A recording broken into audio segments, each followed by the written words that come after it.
What can a farmer do after arriving in another world? Jack had just met the vampire girl when he directly proposed to her. What was even more ridiculous was that the girl actually accepted. わかったって言ってるのよ。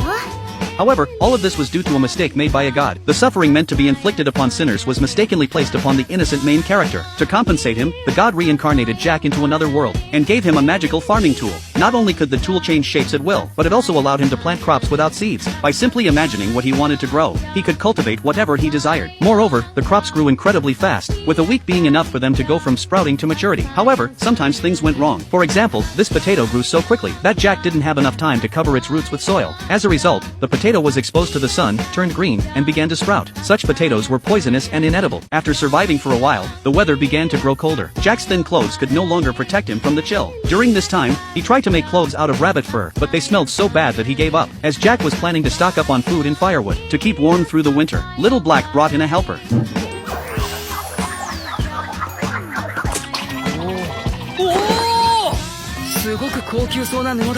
Jack allowed the spider to live in the tree in his farmland. Jack would provide it with food, and in return, the spider would protect him. The spider even made Jack a coat for the winter, and helped with making blankets and curtains to block the wind. Jack's house now looked much warmer. Time passed quickly, and winter arrived. Although Jack had enough food and warmth in his cozy little house, he still felt a bit lonely. He had forgotten the last time he spoke to anyone. If things continued like this, he might forget how to talk altogether. As Jack was lost in these thoughts, time continued to fly by. When the snow began to melt, spring arrived. It was also the mating season for the animals. But then, one day, the spider suddenly sounded an alarm. Little Black rushed over to warn Jack that some dangerous creatures were approaching.